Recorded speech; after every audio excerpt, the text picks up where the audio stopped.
আসসালামু আলাইকুম দর্শক, ওয়েলকাম করছি মুড অন স্পোর্টস 365-এ। বাংলাদেশ বনাম ওয়েস্ট ইন্ডিজের মধ্যকার দ্বিতীয় একদিন আন্তর্জাতিক ম্যাচটি সুপার ওভারের মাধ্যমে ওয়েস্ট ইন্ডিজ জিতে নিয়েছে। বাংলাদেশ টিম তাদের যে ধারাবাহিক ব্যর্থতা তার পরিচয় এ ম্যাচে দিয়েছে তারা। বাংলাদেশ টস জিতে ব্যাট করতে নেমে 7 উইকেট হারিয়ে 213 রানের সাধারণ মানের একটি লক্ষ্যমাত্রা ছড়িয়ে দেয় ওয়েস্ট ইন্ডিজকে, যেটা ওয়েস্ট ইন্ডিজ আজকেও সেই লক্ষ্যমাত্রা ছুটতে গিয়ে তাদের বিড়ম্বনার শিকার হতে হয়েছে। তবে এটা হয়তো অবশ্য মিরপুরের উইকেটের কারণেই হয়েছে।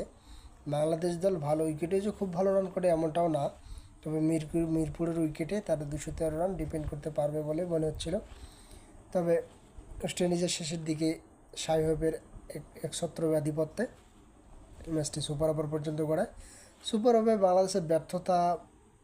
বাংলাদেশ টিমের ব্যর্থতাকেই নির্দেশ করে, যেখানে বাংলাদেশ স্পিনিং ট্রাকে রিশাদ হোসেন, নাসুম হাসানদের মতো বোলার থাকা সত্ত্বেও মোস্তাফিজুর রহমানকে কেন বোলিংয়ে নিয়ে আসা হলো আমি জানি না। তবে মোস্তাফিজুর রহমান ম্যাচ চলাকালীন 8 ওভারে 40 রান খরচ করে একটি উইকেটও পড়তে পারেননি। আমার মনে হয় এখানে রিশাদ বা নাসুম বা তানভীর যে কাউকে নিয়ে আসতে পারতো, কারণ সুপার ওভার স্পিনিং ট্র্যাক আপনার যে কোনো একটা বল আপনি মিস করলেই কিন্তু সেটা ব্যাটসম্যানের জন্য গলার কাটা হয়ে দাঁড়াতো।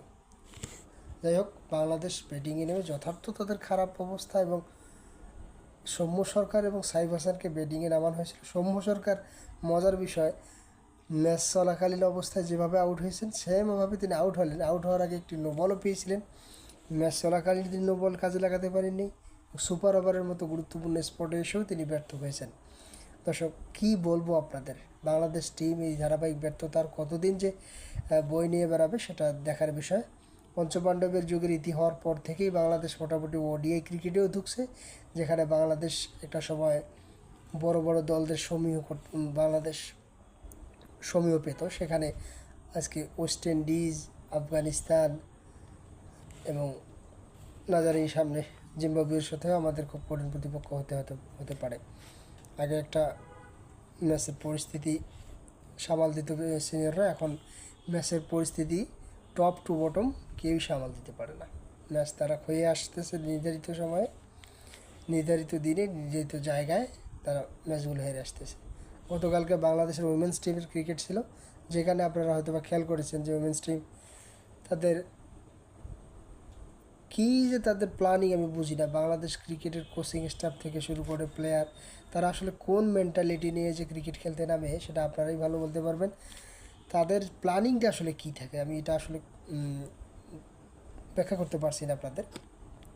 একটা ম্যাচ জেতার জন্য কীভাবে কোন সিচুয়েশনে তাদের পরিস্থিতি সামাল দিতে হবে, এটা তো আসলে প্লেয়ার কিংবা কোচিং স্টাফ আমার মনে হচ্ছে না কেউ ভালোভাবে অবজার্ভ করতে পারছেন। দর্শক, বাংলাদেশ তাদের খারাপ সময়ের সর্বোচ্চ পর্যায়ে চলে যাচ্ছে আমার মনে হচ্ছে দিন দিন। মাঝখানেও দু একটা পারফরমেন্স তাদের দর্শকদের মনের খোরাক জোগালেও এটা আসলে স্টেবিলিটি না। বাংলাদেশ টিম অতীতে এর থেকে ভালো পারফর্ম করেছিল, এবং বাংলাদেশ টিম অদূর ভবিষ্যতে আরও কত খারাপ পর্যায়ে চলে যায় তাই দেখার অপেক্ষায়। আশা করব খুব দ্রুত কামব্যাক করবে বাংলাদেশ, এবং বাংলাদেশের দর্শকদের হতাশার কারণ হবে না বলেই মনে করতেছি এই টিমটা।